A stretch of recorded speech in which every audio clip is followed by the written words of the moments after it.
Everyone, welcome to our deep dive on large language models, LLMs. LLMs, yeah. You've been digging deep into this, haven't you? So we're going to help make sense of it all. Yeah, it's a really fast-moving field. Lots to cover. Okay, so imagine, right, you're at a pizza party. Everyone's yelling out their favorite toppings. Now, picture someone who's been to like every pizza party ever, and they can basically tell you what the next topping's going to be before anyone even says it. Oh, wow. Kind of like that's what an LLM does with language. Yeah, I like that. That's a good analogy. So LLMs, they don't really understand language like we do. They're not, thinking deep thoughts about the universe or anything. Right. But they're amazingly good at picking up patterns, making predictions based on tons and tons of data, like mountains of text data. Okay, so no existential crisis for our LLMs, just hardcore data crunching. But how do they learn from all this data? It can't be just memorizing every word, right? Right, exactly. That's where things get super interesting. We're talking about something called neural networks. Now, these networks, they're kind of inspired by the human brain, all these interconnected nodes that process information. So like a digital brain, but without all the human stuff. Exactly. No emotions, no pizza cravings. And these networks, they learn through training. Imagine feeding billions of sentences into this digital brain. Wow. It starts to see the patterns, connections between words, how language is structured. So like teaching a computer to talk by showing it every book ever. Yeah, sort of. A simplified version, but you're on the right track. The more data it gets, the better it understands, the better it gets at generating text that sounds like a human wrote it. Okay, so we've got these digital brains trained on mountains of data, mastering language. But let's be real, what can they actually do?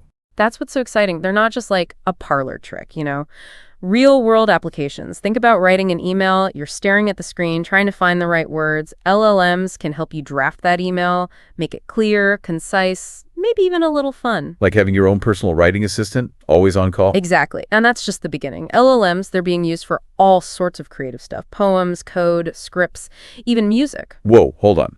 Musical pieces.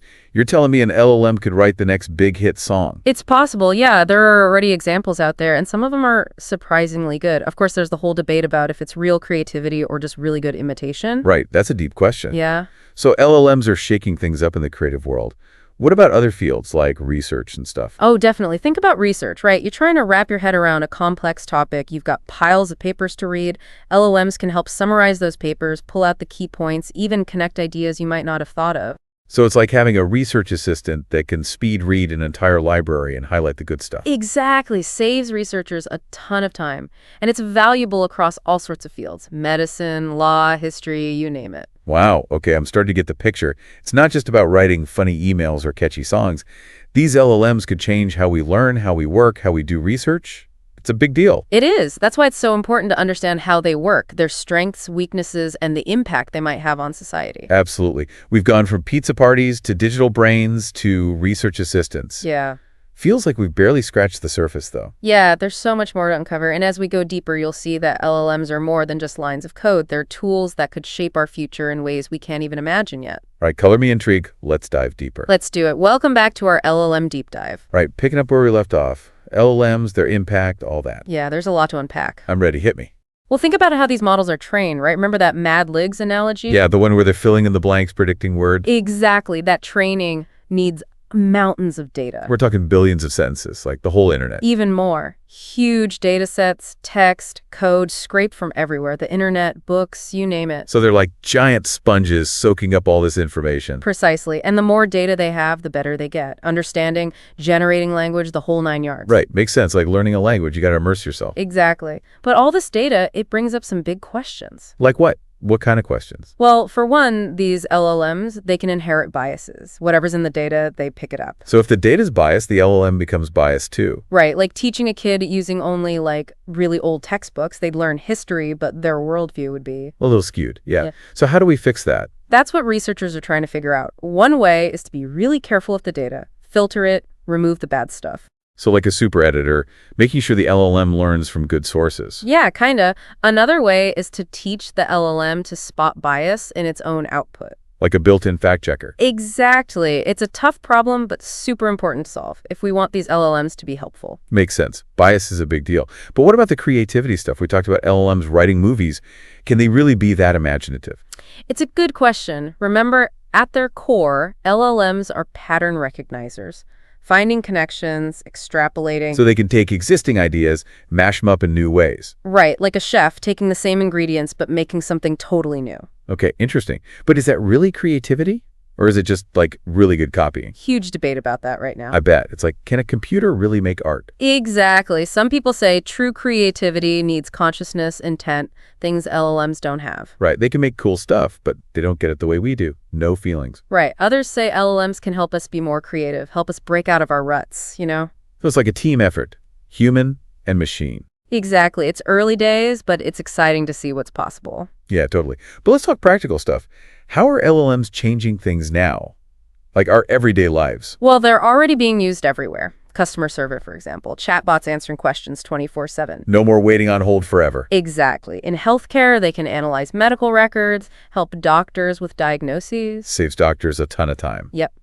And in education, they can tailor lessons for each student. Like a personal tutor for everyone. Exactly. And those are just a few examples. The possibilities are huge. It's like something out of science fiction. Kinda, yeah. But like any powerful tech, there are risks too. Oh, right. Like what? What kind of risks? Well, there's the whole job displacement thing. If LLMs can do our jobs. Robots taking over. Classic. Right. But technology has always changed how we work. True.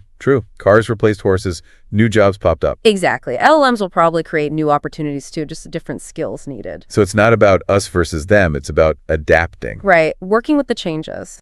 Okay, that's a better way to think about it.